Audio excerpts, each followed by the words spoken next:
Okay, I think we're ready.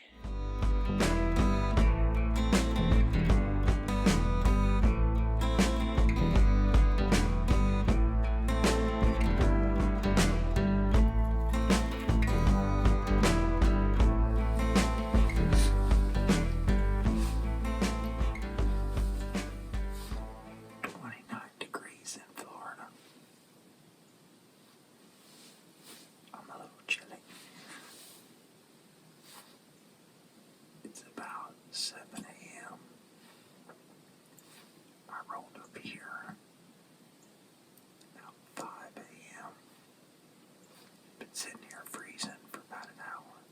I haven't seen anything. Well, it went from nothing to crazy.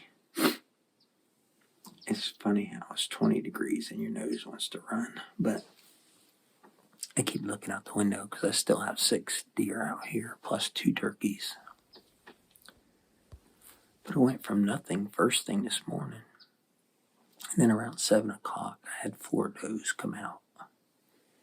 And they stayed, and then I got some great video of a doe and a fawn right under my stand, like 10 yards away, if that. And then 2 more big does came out. So I had 6 in front of me, and every one of them was within shooting range. I mean, they're 80 yards or less. Most of them were like 60 yards.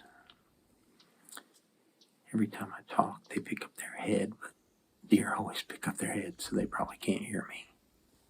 They're all about 80 yards away. Now it's pushing 8 o'clock, and about a minute ago, 2 big tom turkeys came in and ran off the deer. It's weird. The deer ran off, the turkey started eating, and then the deer came back. So right now I have 4 adult does, 2 fawns, and 2 big tom turkeys, big long beards on them. No bucks yet. Typically this time of year, either the buck is going to show up like right at first light because he was already feeding in the plot, or he'll show up like between 9 and 11. Like this is the time of year that you sit all day. I'm going to turn off this camera, watch these deer. I only have so much battery, and this cold makes the battery go burn up a little bit quicker. So we'll get some, hopefully get some more footage coming up. All right, it's 12:30 and I'm leaving. I'm being quiet because there was 4 deer in the plot just a minute ago. I wanted to show the path leading up to the blind.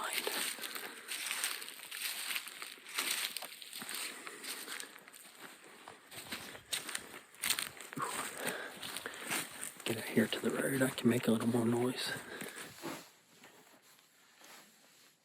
Welcome back, y'all. As you saw in the opening, I am not at Piney Grove this morning. I'm at my hunting lease. And what you saw in that very dark footage was me getting geared up to go in for a hunt. So shooting light was about 6:38 this morning. That means you could shoot at 6:08, and I like to be in the stand about 30 minutes before that. So I was here in plenty of time to make the short walk into the hunting area and get in my stand. I'm tagged out on does, so I'm looking for a buck. There's one buck out here that's a nice 8-point tall rack, and big bodied. He's probably 4.5, 5.5 years old. And our threshold is 3.5-year-old deer, 3.5-year-old bucks.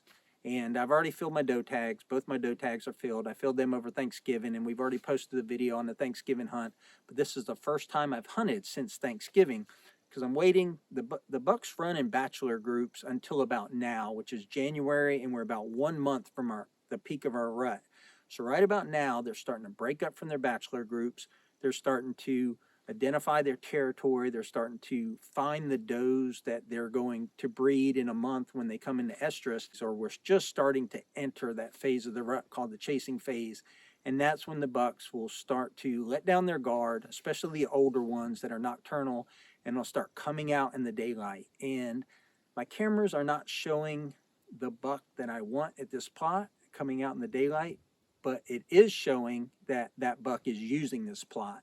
So I caught him on another plot at night a couple times, so I know that another hunter hasn't harvested him already, but now he's moved to this plot. So I think he's establishing this as his territory, and it's just a matter of time before he shows himself in the daylight. Now, will I get to him before someone else? You just never know. That's part of hunting, right? And we're not catching fish in a barrel here. We're hunting wild animals, and there's a chance I'll never see this buck, but I'm trying to use the information that I have and the data that I have and the knowledge that I have of how the deer operate on this 1,200 acres that we hunt to kind of target that buck.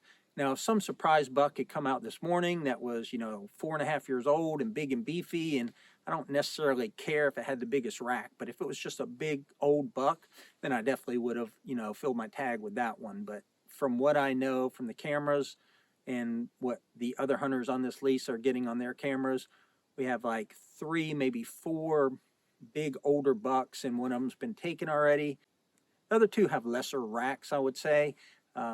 But the one that I'm after is kind of the whole package, big body, big rack, older buck, and also seems pretty smart to be nocturnal all the time. So that's what I was after today. So I went in and got into my stand, and I've mentioned on this channel that, in Florida, you're allowed to use deer feeders, and they're corn feeders, but you can put protein pellets in them. You can put anything you want in them, actually. It's kind of unusual not to have anything in the pot until the sun comes up. And like I said, the sunrise was 6:38 this morning, so you can shoot at 6:08.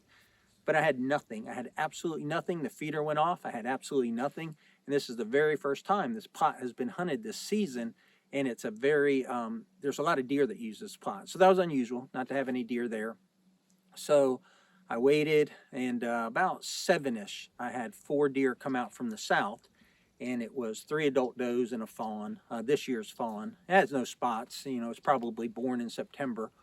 So it's perfectly capable of living by itself if its mother were to, be taken by a predator or shot by a hunter. But we here on this particular piece of property do everything we can to avoid shooting a doe that has a first-year fawn with it. Now, next year that fawn will be 1.5 years old. We call them yearlings at that point, and then you can either shoot the yearling if you like young tender meat or the adult doe.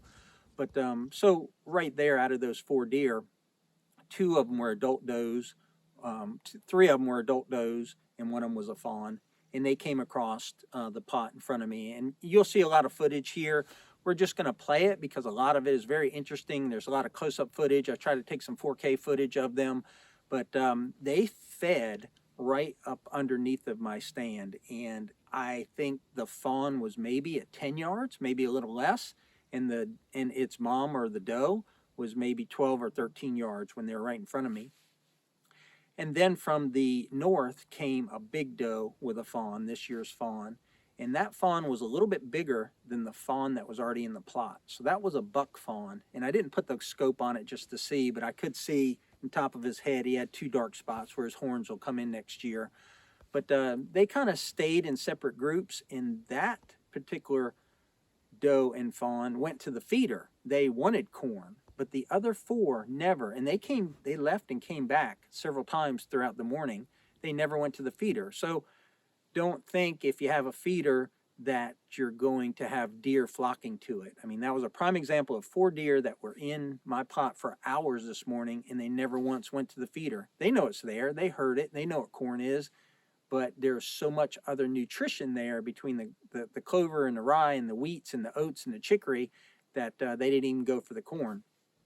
But I got some great footage of that little buck fawn coming over, because fawns like to play with other fawns, and I've seen this many times when I've been hunting before, and they'll get together and they'll run around the pot while their moms or the does are just watching them.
That buck came over, and that other fawn really didn't know how to react with it. So then the buck went over to the fake licking stick that I had. And here's some great footage of something inside of an animal telling it to do something, but it has no idea what it's doing.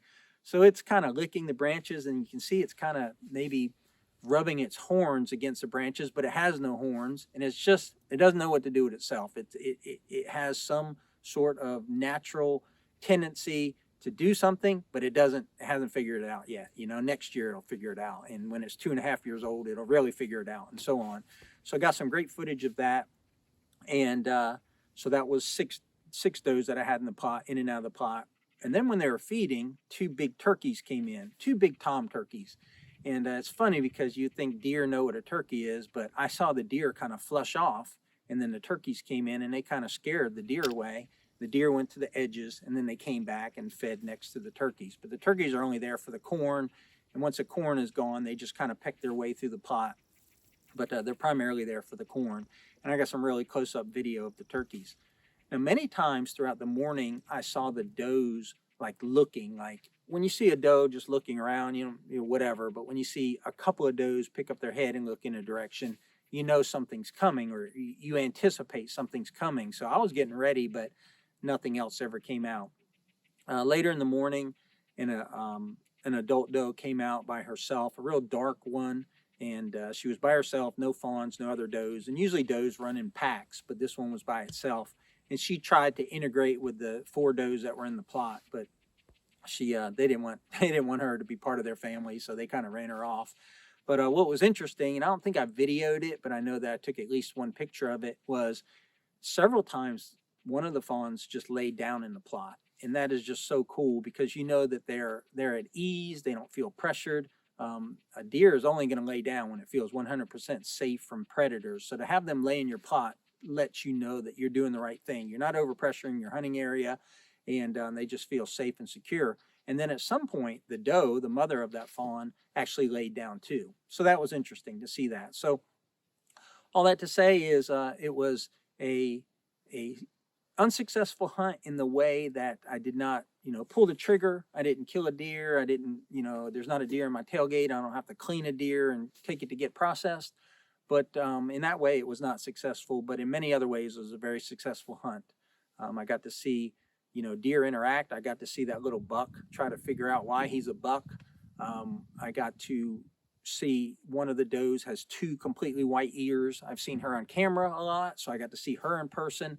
And now I know her. She's a resident doe that lives there, an older doe, and she has a fawn. So I just know my herd a little bit better. The dark doe was a new doe, so I know that there's a new doe there that either came from another property or probably came from another property, because I haven't seen her before. And I also know that the bucks are not out. Usually on a cold morning, the first cold morning like today when it's 29 degrees, the deer don't like to get out of bed early. Like you saw frost on the plot, it was frosty out there, and it just looked perfect, right, for a Midwest or a Canada hunt, but not for Florida. When it's cold like that, the deer tend to stay in bed longer and they come out later. And that's why they didn't come out till 7, 8, 9 o'clock. They need to warm up a little bit, I guess. I've noticed that a lot. Not that they won't move when it's really, really cold, but when that first cold snap starts, they don't want to move. They don't want to move real early. So that's what I witnessed this morning. Hopefully you enjoyed going along with today's hunt. There was no trigger pull. There is no animal here on the back of the tailgate, but I learned a lot today. It was a very fulfilling hunt for me. So hopefully you enjoyed today's video and coming along with me on today's hunt. If you did, and help out our channel and click the like button. Subscribe if you haven't already, and share with your friends. Otherwise, we'll catch you on the next one. Take care, y'all. Hold on.